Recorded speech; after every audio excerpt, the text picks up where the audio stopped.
Today we're with Nate Donnay with INTL FCStone.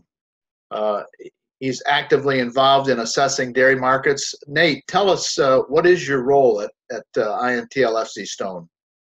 I'm Director of Dairy Market Insight for INTL FCStone. I lead a group of analysts and economists who track, model, and forecast the supply, demand, and prices of dairy products around the world. And then we work to communicate what we're seeing in the data and what our forecasts are to our customers through written reports, conference calls, webinars, and also in-person Outlook presentations like the one that I'll be giving at our FCStone Global Markets Outlook Conference in March. Sure. As we speak here in early January, the big question is, what do dairy markets look like for 2019? Please give us the perspective that you and your colleagues have. All right. Well, the supply outlook generally across the major exporters looks relatively constrained for 2019. For instance, you look at the U.S., the relatively low margins that farmers have been experiencing is going to keep U.S. milk production probably below trend, something like 1% growth for the calendar year. So the price direction really depends on demand in that type of situation. And we've gone through a period of weak global demand from about June through October. Buyers had stocked up early in the year. They were kind of sitting on their hands the second half of the year. And the low prices that we saw in November, December sort of brought them off the sidelines, and they've been doing some buying. We've now pushed prices up roughly the last 6 weeks. We have spot non-fat dry milk up to $1 a pound yesterday, and that's the highest price in more than 2 years. What I think we're seeing here short term is a bump on the demand side that's giving prices a little bit of a boost. But my concern is that slowing global economic growth in 2019 is going to limit the upside for dairy prices. The market in China, of course, is very important these days to the U.S. Dairy industry. You just mentioned slowing growth. Tell us what you might see in China in terms of the demand for U.S. dairy. Well, total milk equivalent imports into China, we're forecasting in the 7 to 10% range for 2019, which is roughly what we saw here in 2018. Year to date, I think they're up about 9%.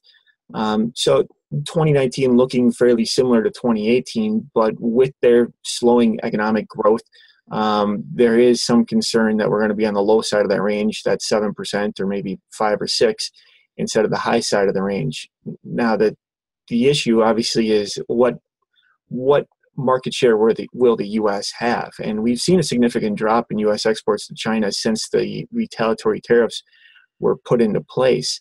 And that drop in market share is not just due to the tariffs, it's due to the price spreads. U.S. whey product prices have been higher than our competitors, higher than European pricing for the last couple of months. So some of the shift in market share from the U.S. to Europe is simply down to pricing and not due to the tariffs, but the tariffs are having a significant impact. So if those tariffs remain in place and if U.S. pricing stays relatively close to Europe, we'll probably be looking at weaker U.S. exports to China in 2019 than what we saw in 2018.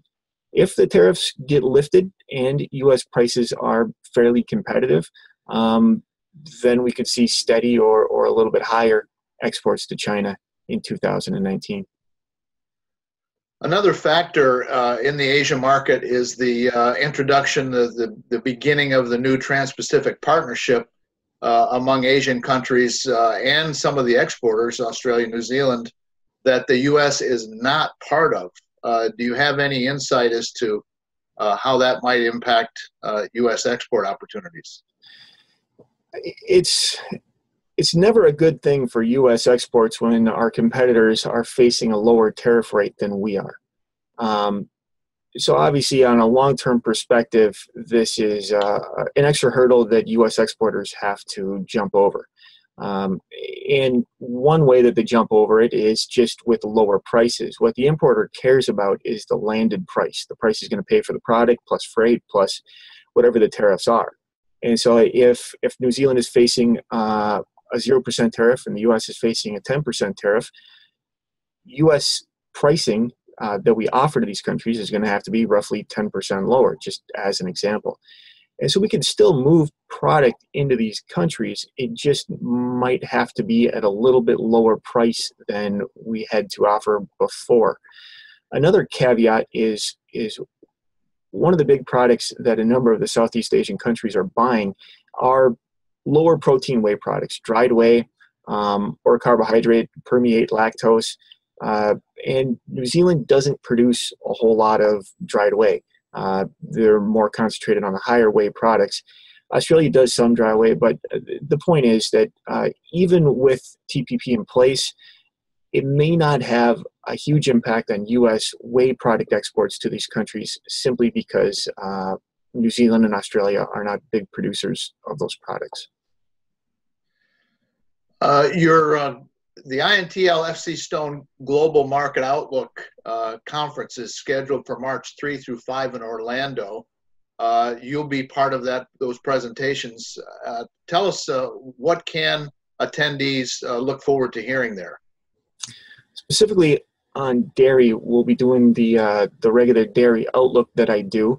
We'll have a discussion around the current retaliatory tariffs and the impacts on trade flows. We'll also have presentation on the impacts of plant-based dairy substitutes and what impact they're having on the conventional dairy market.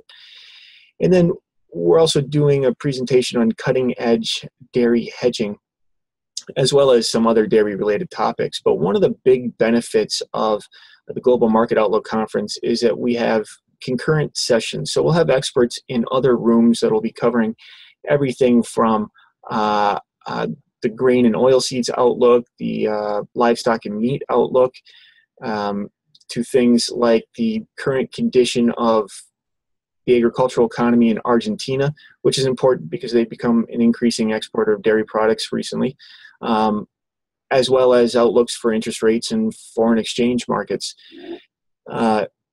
And the attendees can pick and choose which presentations they want to attend to kind of craft their own agenda that will be of the biggest benefit to them. This is a fairly new format for us. We did this last year as well, and I asked every attendee that I could what they thought of the new format, and they liked the flexibility and the broad perspective from a number of experts that they can come to this conference and learn about all of the other markets that are affecting their business, not just dairy. Thank you, Nate. It sounds like an important event and a good opportunity. I've been speaking today with Nate Donnay of INTL FCStone. This is Joel Hastings for This Week in Dairy at dairybusiness.com.